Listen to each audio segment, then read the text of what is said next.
जैसा कि आप लोगों को विदित है कि क्षमावनी पर्व जो है ये जैन धर्म का एक अभिन्न अंग है। अपने 10 धर्म उत्तम, क्षमा, मार्दव, आर्जव, सत्य, शौच, संयम, तप, त्याग, आकिंचन्य और ब्रह्मचर्य, ये 10 धर्म हमें सिर्फ 10 दिन के लिए ही नहीं आते हैं, बल्कि 10 दिन के लिए ये हमको एक जो है रिहर्सल कराने के लिए आते हैं कि हम इस 10 दिन में 10 बातों को 10 दिन तक सीख लें, ताकि बाकी के 355 दिन इन पर प्रैक्टिकल रूप में अमल करते रहें और अपने जीवन को सतमार्ग पर आगे बढ़ाते रहें। पहला है धर्म हमारा उत्तम क्षमा धर्म। क्षमा का विपरीत है क्रोध, अर्थात उत्तम क्षमा का अर्थ है क्रोध पर विजय प्राप्त करना। यशोधर मुनिराज ने के गले के अंदर जब राजा श्रेणिक ने सर्प डाल दिया और राजा श्रेणिक ने जब 3 दिन बाद चेलना को बताया कि मैं तेरे मुनिराज के गले में सर्प डाल कर आई हूं, तो चेलना को बड़ा दुख हुआ और रात्रि के समय बताया तो उसी समय ही चेलना श्रेणिक को लेकर के वहां पर चली गई जहां पर यशोधर मुनिराज के गले में सर्प डाला था। यशोधर मुनिराज उस श्रेणिक ने कहा कि वो तो मुनिराज सर्प को फेंक करके चले गए होंगे, लेकिन जब राजा श्रेणिक ने वहां जाकर के देखा कि वे मुनिराज उसी अवस्था में वहां पर वैसे ही विराजमान हैं, वो उसे बड़ा दुख हुआ। रानी चेलनी जो है वो बड़ी समझदार थी। वो अपने साथ पहले ही मीठा लेकर के गई थी, बूरा शक्कर आदि, कि ताकि उसके ऊपर चींटियां चढ़ रही होंगी सर्प के ऊपर मुनिराज के शरीर पर, तो उसने चारों तरफ पहले खांड चारों तरफ डाल दी ताकि चींटियां ऊपर से उतर जाए, और फिर आहिस्ता से पकड़ करके चिमटी के द्वारा उस सर्प को उतार दिया। प्रातः काल हुई, मुनि ने उपसर्ग का निवारण समझ करके, सामने दोनों बैठे हुए थे, चेलना भी और राजा श्रेणिक भी, तो मुनिराज ने उन दोनों को उस समय बराबर का आशीर्वाद दिया। अब राजा श्रेणिक विचार करता है कि मैंने तो इनके गले में सर्प डाला और इन पर उपसर्ग किया, लेकिन फिर भी इन मुनिराज ने मुझसे यदुआ तदुआ कुछ न कह करके बल्कि धर्म वृद्धि का आशीर्वाद दिया। जिस समय राजा श्रेणिक ने यशोधर मुनिराज के गले में सर्प डाला था, उस समय उसने 7वें नरक का बंद कर लिया था। इसलिए कहते हैं कि हम लोग कर्म तो करते हैं हंसते हंसते, लेकिन उन कर्मों का फल भोगते हैं रोते रोते। तो राजा श्रेणिक ने यशोधर मुनिराज के गले में सर्प डाला तो उसको 7वें नरक का बंद हो गया।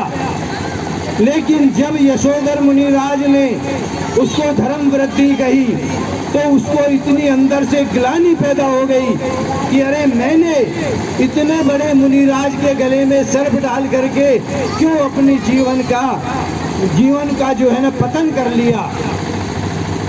जब उसने अपने आप ये गर्रा पैदा की, गर्रा कहते हैं बार बार अपने किए हुए कार्य की प्रायश्चित करना, उस पर निंदा करना, गर्रा करना, इसको कहते हैं गर्रा। तो जब राजा श्रेणिक ने ये गर्रा की तो वह जो है सातवें नरक का बंद करने के बाद जाएगा तो नरक में ही, क्योंकि गतियां होती हैं चार, मनुष्य गति, नरक गति, देव गति और तिर्यंच गति, चार गतियां होती हैं। अब उसने गति का तो बंद कर लिया, नरक गति का, और नरक गति तो उसको छूटने वाली नहीं है। लेकिन उसने जो गर्रा किया, अपने आप में प्रायश्चित किया, अपने आप में अपनी निंदा की, उसके कारण वो सातवें नरक से, जहाँ की 33 सागर की आयु हुआ करती, उससे उसने छुटकारा पा करके पहले नरक में आने का उसका बंद हो गया। अब पहले नरक में उसने 84,000 वर्ष की आयु, अब देखिए नरक की कितनी आयु होती है, 84,000 वर्ष तो बहुत कम आयु है नरक की, और 33 सागर बहुत ज्यादा हुआ करती है। तो उसने अपने आप की निंदा की। कहने का तात्पर्य यह है कि यशोधर मुनिराज के गले में राजा श्रेणी के द्वारा सर्प डाला गया, लेकिन यशोधर मुनिराज ने उसको क्या प्रदान किया? क्षमा प्रदान कर दी। रामचंद्र जी, शाम को फिक्स हो गया था कि रामचंद्र जी का कल प्रातः काल होने पर राज तिलक किया जाएगा, लेकिन कैकेयी के कहने पर क्या हो गया? राज तिलक की वजह से बल्कि 14 वर्ष का वनवास हो गया। और फिर भी रामचंद्र जी कैकेयी के चरणों को छू करके ही वन को प्रस्थान किया, और उनके मन में किसी प्रकार की कोई ग्लानि नहीं आई। रामचंद्र जी ने किसको क्षमा कर दिया? कैकेयी को क्षमा कर दिया। और भरत उनके पीछे चक्कर काटता रहा कि हे भाई, आपको ही वापिस आना है, आपको ही राज्य चलाना है। लेकिन रामचंद्र जी ने भरत को भी क्षमा किया कि हे भाई, तू ही जो है 14 वर्ष तक कम से कम राज्य चला। इसी प्रकार आपने सुना होगा कि अग्निभूति और वायुभूति दो भाई थे। अग्निभूति का जीव कमठ का जीव बना, और वायुभूति का जीव पार्श्वनाथ भगवान का जीव बना। वो कमठ ने 10 भाव तक पार्श्वनाथ भगवान पर उपसर्ग किया, और लेकिन पार्श्वनाथ भगवान के जीव ने हर बार उसको क्षमा प्रदान की। क्षमा का बड़ा भारी महत्व है। यदि हम क्रोध को जीत करके क्षमा को अंगीकार कर ले तो हमारा जीवन भी इसी प्रकार से सफल हो सकता है, जिस प्रकार से पार्श्वनाथ भगवान ने कमठ के ऊपर विजय प्राप्त करके केवल ज्ञान को प्राप्त किया, और केवल ज्ञान को प्राप्त करके सिद्ध पद को प्राप्त किया, अष्टम वसुधा को प्राप्त किया, मोक्ष पद को प्राप्त किया।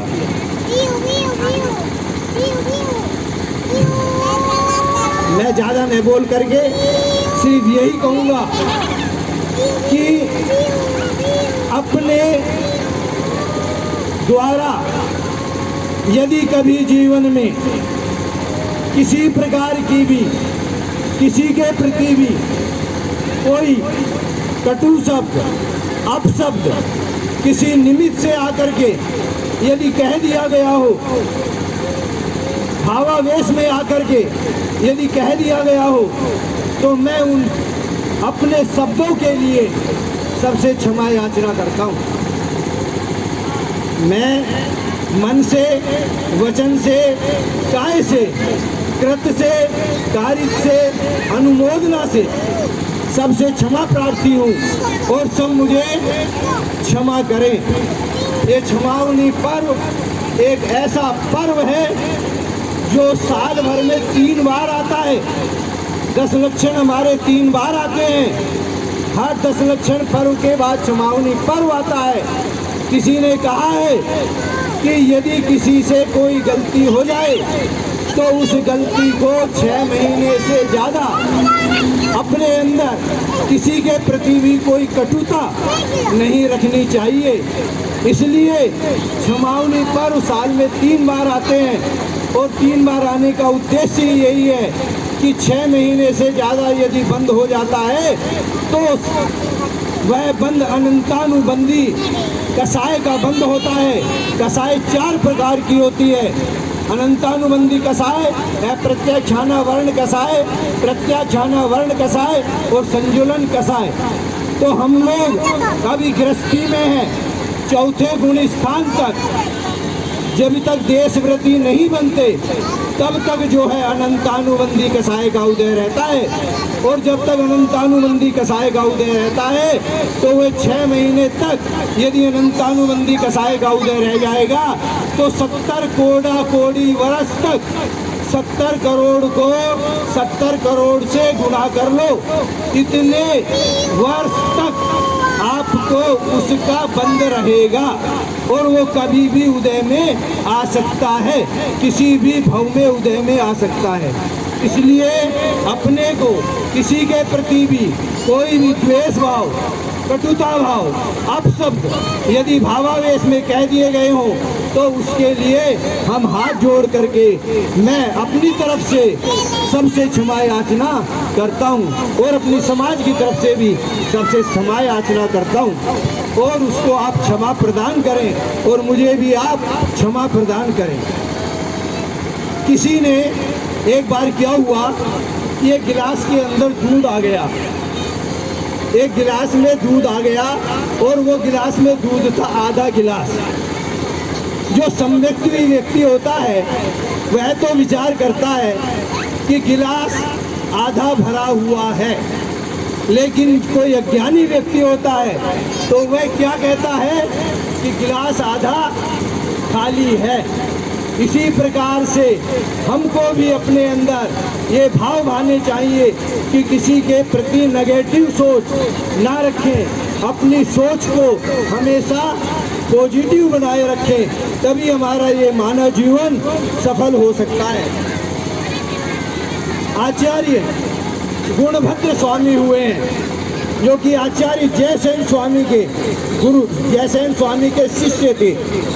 उन्होंने कहा है कि आँखों से जो तुम्हें दिखाई देता है, आँखों से जो तुम्हें दिखाई देता है वह तुझ में नहीं है। आँखों से जो तुझे दिखाई देता है वह तुझ में नहीं है और वह तुम्हारा भी नहीं है। इसलिए जब वह हमारा है ही नहीं, यदि कोई हमसे कुछ कह रहा है तो वह हमको नहीं कह रहा है, इस शरीर को कह रहा है। हमारी तो क्या है, हमारी तो आत्मा है, हमारी आत्मा को वो कुछ कह ही नहीं सकता।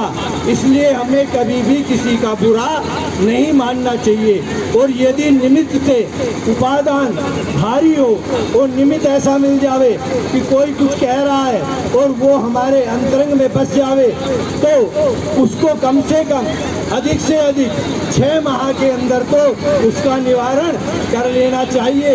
उससे जाकर के जय जिनेंद्र बोल करके उसको समेट लेना चाहिए। इसी प्रकार से अपने जीवन को सफल बनाना चाहिए। आचार्य कहते हैं कि हे प्रभु, मेरा किसी के भी साथ बैर नहीं है, मेरा किसी के साथ राग नहीं है, मेरा किसी के साथ द्वेष नहीं है, तथा क्रोध मान माया लोभ भी मेरी किसी के प्रति नहीं है, अपितु सर्व जीवों के प्रति क्या है, उत्तम क्षमा है। मेरी भावना क्या है जो सब जीवों के प्रति मैं कहता हूँ कि कहीं कलेश का लेस रहे ना, दुख कहीं भी हो और मन में चिंता भय न सतावे, रोग शोक नहीं होए, नहीं बैर अभिमान हो मन में, क्षोभ कभी नहीं होए और मैत्री प्रेम का भाव रहे नित्य, मन मंगल में होए। परम पूज्य मुनि श्री प्रमाण सागर जी महाराज के शब्दों में ये भावना है कि इसी प्रकार से हमको भी अपने अंतरंग में ये भावना भाते रहना चाहिए। इन्हीं शब्दों के साथ मैं आपसे पुनः क्षमा याचना करता हुआ यहीं पर विराम लेता हूँ और आप, मुझे आशा है कि क्षमा प्रदान करेंगे यदि मुझसे जाने अनजाने में कोई गलती हुई हो। हाजी सुभाष भाई की और सबसे भी मैं क्षमा याचना करता हूँ कि मुझसे किसी प्रकार की भी कोई गलती हुई हो तो आप मुझे अज्ञानी समझ करके और मेरी इस गलती को आप क्षमा प्रदान करेंगे। जय जिनेंद्र, जय हिंद, जय भारत। और भी एक दो शब्द मैं और कहूँगा कि जैनम जयतु शासनम, सब बोलेंगे जैनम जयतु शासनम वंदे विद्यासागरम, जैनम जयतु शासनम वंदे विद्यासागरम। दूसरी आवाज है जैनम जयतु शासनम विश्व कल्याण कारकम, जैनम जयतु शासनम विश्व कल्याण कारकम, जैनम जयतु शासनम विश्व कल्याण कारकम। बोलिए महावीर भगवान की जय। अब मेरी सभी भाइयों से अनुरोध है, प्रार्थना है और सबसे विनम्र निवेदन है कि यहाँ पर शुद्ध भोजन की व्यवस्था की गई है। कृपया आप हमारा